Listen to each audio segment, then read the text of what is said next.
Andika Perkasa di antara para jenderal di Pilpres 2024.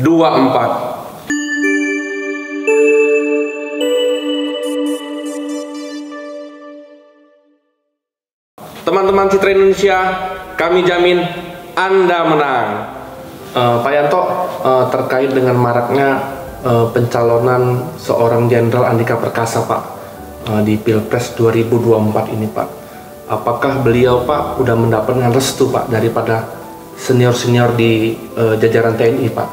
Menurut Pak Yanto seperti apa ya, Pak? Ya, setiap kandidat yang berasal dari kalangan militer, Mas Yuki, semacam restu dari para senior, dari kawan, kerabat gitu ya, seangkatan, itu penting. Pentingnya bukan apa-apa, karena akan menunjukkan kepada publik bahwa di lingkungan internalnya pun dia bisa diterima, dia disenangi oleh kawan-kawannya. Nah, senior-senior ini kan juga punya banyak faksi juga mereka, ada faksi A, B, C, D, dan sebagainya. Dan itu adalah hal yang biasa, dinamika organisasi.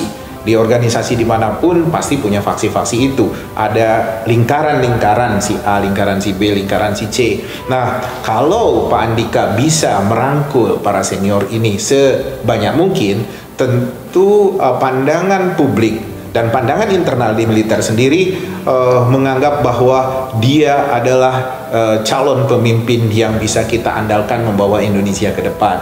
Nah, memang banyak jenderal-jenderal senior begitu bisa menjadi pemimpin nasional. Tapi apakah momentumnya dia bisa dapat? Apakah keberanian dia muncul dalam begitu banyak intrik dan benturan-benturan politik pada saat dia mau mencalonkan diri, dan ataukah juga dia merasa dia tidak punya dukungan politik.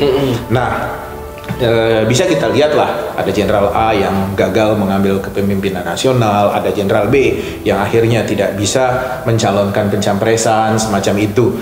Nah, saya harap Pak Andika menyadari bahwa hari ini 2022 sampai 2024 itu bisa menaikkan eskalasi popularitas beliau, bisa menaikkan momentum yang bisa beliau rebut di 2024 dengan mempersiapkan tim-tim yang handal, sehingga bukan hanya simpati di kalangan internal militer saja yang beliau dapat, tapi juga simpati dan dukungan publik secara luas, Mas Yuki.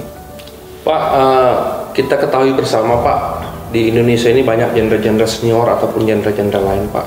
Seperti kita lihat, Bapak Luhut Binsar Panjaitan, di situ ada Bapak Gatot Nurmantio dan Pak Wiranto, Pak. Nah, menurut Pak Yanto selaku konsultan politik, Pak, seorang Jenderal Andika ini, Pak, memang di atas rata-rata apa gimana gitu, Pak? Kalau dibilang secara rata-rata itu relatif, atau di atas rata-rata juga relatif. Yang penting kita lihat sekarang ini adalah bahwa Pak Andika duduk sebagai Panglima TNI. Dan siapapun yang duduk sebagai Panglima TNI itu pasti adalah figur yang sudah teruji di organisasi internal mereka. Lihat saja kurikulum vitae Pak Andika, mulai dari lulusan terbaik waktu di Akmil dulu, kemudian dan seterusnya. Itu bagi saya itu cukup atau sungguh meyakinkan bahwa sepatutnya orang-orang seperti Pak Andika Perkasa ini maju dalam pencapresan besok. Bukan apa-apa, Mas Yuki. Kenapa saya berharap begini? Agar alternatif, agar pilihan-pilihan kita pada figur-figur itu semakin banyak, semakin beragam, sehingga masyarakat akan kaya wacana, masyarakat akan banyak argumen, sehingga siapa yang akan muncul besok memang adalah orang-orang yang terpilih betul-betul karena dibicarakan, dibahas di berbagai kalangan masyarakat kita. Pak, kita ketahui bersama, Pak, di Indonesia ini kan, Pak, banyak beragam suku, Pak, dari suku A sampai Z gitu, Pak, banyak beragam suku. Kemudian dari segi agama multi ras. Nah, menurut Bapak, Pak, Pak Jenderal Andika itu kedepannya untuk memimpin bangsa ini dari segi suku ataupun agama seperti apa gitu, Pak? Dari segi suku, Pak Andika mewakili mayoritas suku bangsa di Indonesia ini. Tentu ini adalah poin yang sangat seksi buat orang yang ingin berpasangan buat Pak Andika. Bukan apa-apa, dalam sejarah Republik ini, siapa yang mentas dalam kepemimpinan nasional, terutama dalam pemilihan langsung, Mas Yuki, akan dipengaruhi oleh faktor pemilih mayoritas. Pak Andika Perkasa mewakili atau merepresentasikan kalangan mayoritas dari segi suku kebangsaan kita di Indonesia. Nah, kemudian dari segi keagamaan, kalau dari segi keagamaan ini memang penuh kontroversial. Pak Andika selalu didengungkan, selalu diutak-atik, selalu dicacah tentang status keagamaan beliau. Memang dulu Pak Andika itu Kristiani, kalau lihat data-data yang kita baca di internet gitu.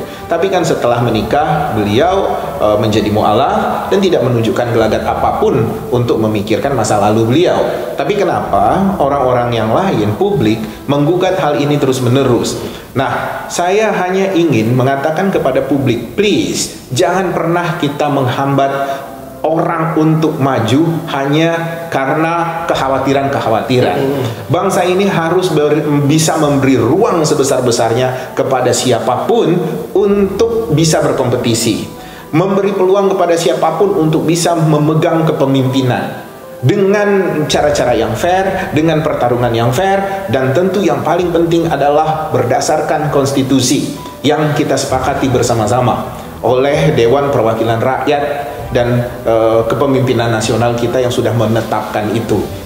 Nah, apabila orang ini taat konstitusi, jadi mengukurnya itu, Mas Yuki, ketaatan konstitusi.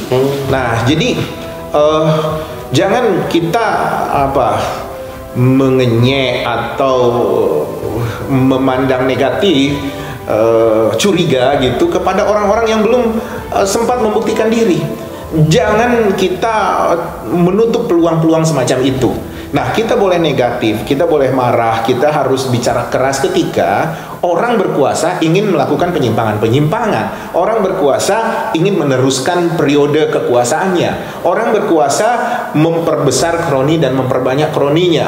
Orang berkuasa ingin mengambil atau menggali sebanyak-banyaknya economic resources, bukan untuk kepentingan bangsa dan kepentingan negara. Ini yang harusnya diperjuangkan oleh rakyat dan bangsa ini. Tapi apabila orang ingin maju, apabila orang berminat untuk menjadi pemimpin, kita beri ruang semudah-mudahnya, sebaik-baiknya. Tapi ingat, ketika dia sudah berkuasa, ketika dia sudah memimpin, kita juga sebagai warga bangsa harus mengkritisi apakah kita mendukung dia tadinya atau kita melawan dia tadinya, menentang dia.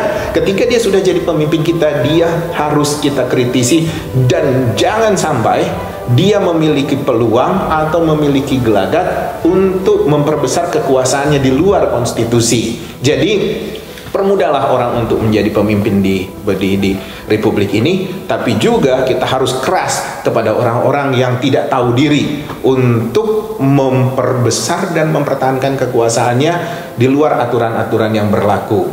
Jadi misalnya PNS ingin memperpanjang masa pensiun, gitu ya kan? Pejabat A, pejabat B merasa karena dekat dengan kekuasaan ingin memperpanjang jabatannya.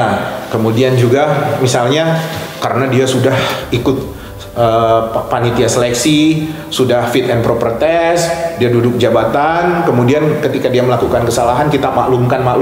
Tidak bisa. Ketika seorang pejabat negara, pejabat publik melakukan kesalahan, itu waktunya yang tepat untuk dilakukan evaluasi. Kalau perlu sebelum waktunya kita ganti, nggak ada masalah. Tapi memang kalau untuk kepemimpinan nasional itu harganya sangat kritikal ya, sangat secara politik itu lumayan beresiko kalau kita sangat mudah mengganti kepemimpinan nasional di tengah jalan. Balik lagi kepada Pak Andika, kita jangan melihat dari suku bangsanya, kita jangan melihat dari segi agamanya, tapi kita lihat dari track recordnya, kita lihat dari semangatnya, kita lihat dari komitmennya, kita harus lihat dari tekadnya, kemudian kita harus lihat pada janji-janji politiknya. Besok Pak Andika kalau jadi presiden mau menjanjikan apa? Ingin membawa Indonesia kemana? Itu yang paling penting, karena tantangan Indonesia ke depan dengan perkembangan teknologi, dengan persaingan dunia yang makin ketat, dengan globalisasi, dengan pertarungan dunia utara, dunia selatan, dunia barat, dunia timur, dunia pertama, kedua, ketiga, dari berbagai macam peta geopolitik dunia. Pak Andika harusnya diberi peluang untuk memaparkan visi dan misinya membawa Indonesia ke depan seperti apa, bukan diribut-ributkan agamanya apa, suku bangsanya apa, kemudian keluarganya seperti apa. Bagi saya itu nggak penting. Yang penting dia mau bertanggung jawab tidak dengan konstitusi, kemudian dia punya kemampuan tidak untuk membawa Indonesia ke depan. Pak, terkait dengan edisi Citra Indonesia kali ini Pak, mungkin teman-teman sedikit lebih luas lagi Pak tentang terkait dengan kalau seandainya Pak Andika mencalonkan diri menjadi presiden di 2024 ini Pak. Ini terkait dengan jaringan Pak. Kita ketahui bersama bahwa Pak Andika di jaringan TNI di seluruh wilayah Indonesia udah oke dalam artian. Nah ini menurut saya Pak, ataupun menurut pandangan Pak Yanto, kalau jaringan secara internasional Pak, seorang Jenderal Andika ini seperti apa gitu Pak? Ya, seseorang, Mas Yuki, di kalangan militer, apabila dia sudah berpangkat jenderal itu, tentu dia punya komunikasi hubungan dengan dunia luar, dengan negara-negara lain. Cuma seberapa intens, seberapa banyak, seberapa tepat, seberapa brilian, seberapa tajam dia mengambil manfaat dari komunikasi-komunikasi itu. Nah, dari peta politik dunia, kekuatan itu kan lebih banyak mengerucut pada Amerika, pada Cina, pada Rusia, dan beberapa negara Eropa. Dan saya pikir dengan data bahwa Pak Andika pernah bersekolah di Amerika, kemudian punya aset di Amerika, artinya Pak Andika punya hubungan yang baik dengan Amerika. Dan saya menduga bukan hanya dengan Amerika, yang penting paling tidak kita memiliki pemimpin atau calon pemimpin figur yang berlevel internasional, yang bertaraf internasional, yang ketika besok dia jadi presiden kita, dia tidak canggung duduk di antara para pemimpin dunia. Dia bisa dengan elegan gesturnya, ya, bahasa tubuhnya menyapa para pemimpin dunia, menunjukkan bahwa kita adalah bangsa Indonesia, bangsa yang sederajat dan bangsa yang besar di antara bangsa-bangsa di dunia. Nah, kalau dia tidak punya pengalaman internasional, kalau dia tidak punya jejaring internasional, kalau dia tidak punya dukungan internasional, saya rasa ini harus menjadi pertimbangan serius buat bangsa ini. Dan Pak Andika Perkasa, saya melihat dia memiliki kapasitas untuk level nasional ini. Nah, tinggal bagaimana Pak Andika menunjukkan kepada bangsa dan negara ini bahwa dia memahami hal-hal seperti ini dan dia punya banyak teman di kalangan internasional. Pak, terkait dengan pencalonan Pak Andika di Pilpres 2024 ini Pak, apakah Bapak selaku pengamat politik Pak sudah melihat Pak ke arah sosial, ekonomi, budaya dan politik itu sudah ada Pak di diri Pak Andika gitu Pak? Nah, begini Mas Yuki, kalau kita mencermati kandidat yang berlatar belakang militer, kita tentu akan bisa membandingkan si A, si B, si C, si D, si E atau bagaimanapun hanya dengan kulitnya saja, dengan bungkusnya saja. Kita tidak bisa dengan mudah menyelam, mencermati dalamnya figur-figur ini. Dia beraliran apa gitu ya? Dia punya darah apa di tubuhnya? Di luar komitmen NKRI tentunya. Tidak mudah kita membedah figur militer itu. Karena memang mereka terlatih untuk silent, mereka terlatih tidak terlalu talkative, ya, tidak mau terlalu banyak bicara. Mereka memang instruksinya itu memang biasa bicara sederhana, tidak seperti orang-orang di pentas-pentas politik atau di lingkungan politik. Ngomong bisa berbusa-busa, bisa berjam-jam untuk sebuah isu yang sederhana misalnya. Tapi mereka memang terlatih untuk bicara sederhana, simple gitu, sehingga apa yang mereka katakan itu mudah dimengerti oleh anak buahnya atau stakeholder atau lingkungan-lingkungan seperti itu. Nah, jadi ketika mereka tidak terbiasa untuk bicara secara luga, secara lebih terbuka, bicara lebih komprehensif gitu, kita sering menebak-nebak, ini jenderal kira-kira bagus nggak sih? Ini jenderal kira-kira dari lingkaran mana ya? Ini jenderal teman-temannya siapa ya? Ini jenderal pernah mengalami tantangan-tantangan di medan pertempuran yang seperti apa? Kita masih suka bertanya-tanya itu. Nah, tapi paling tidak minimal masyarakat tahu bahwa yang namanya lembaga atau institusi militer itu adalah diisi oleh orang-orang yang sudah tertempa dengan latihan, dengan tantangan, dengan situasi kritis, sehingga mengambil keputusan itu adalah sesuatu yang biasa buat mereka. Pak, kita ulas dari pendapat Bapak, statement Bapak di awal tadi Pak, terkait dengan hubungan para jenderal senior Pak. Apakah langkah Pak Andika Perkasa ini Pak harus mendapatkan restu dari jenderal-jenderal tersebut, ataupun memang jenderal-jenderal itu harus dirangkul Pak untuk satu titik, yaitu mendukung Pak Andika gitu Pak? Ya nggak harus semuanya mendapat restu. Terlalu berat juga buat Pak Andika kalau mau memikirkan itu. Tapi biasanya kalau misalnya kandidatnya ada 5 gitu, calon presiden kita besok ada 5 Mas Yuki, tapi ternyata satu-satunya calon yang dari kalangan militer adalah Pak Andika Perkasa, itu umumnya kawan-kawan dari militer itu akan kompak mendukung yang satu barisan dengan mereka atau satu institusi dengan mereka. Itu adalah sesuatu yang wajar, tapi jangan juga terlalu menjadi pikiran. Ini hanya sekedar nilai tambah ya, semacam bonus kalau Pak Andika bisa mendapat dukungan-dukungan di kalangan militer ini. Karena bagaimanapun juga senior-senior kolega itu menyadari bahwa ini sudah momentumnya, sudah waktunya memang pada saat Pak Andika Perkasa jadi Panglima TNI, dilalah Pilpres mau diselenggarakan. Jadi gimana pun juga saya belum pernah melihat ada friksi atau pertarungan secara serius secara internal di antara kalangan para jenderal-jenderal ini. Gimana pun juga mereka satu korps, mereka disumpah untuk berbakti pada hal-hal yang prinsip dan hal-hal yang sama buat bangsa dan negara ini. Jadi itu bukan menjadi sebuah gangguan yang serius untuk dipikirkan oleh Pak Andika. Yang penting bagaimana Pak Andika bisa memenangkan pertarungan di gelanggang politik yang lebih variatif, yang lebih rumit, yang lebih ribet, yang lebih berisik, yang lebih rame dibandingkan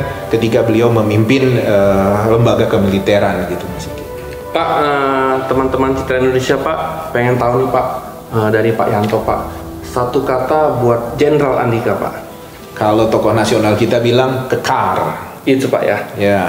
Oke teman-teman Citra Indonesia, demikianlah pembahasan kali ini terkait dengan Jenderal Andika maju menjadi Pilpres di 2024. Teman-teman Citra Indonesia, jangan lupa tetap pantengin terus di channel kita, like, comment, and share.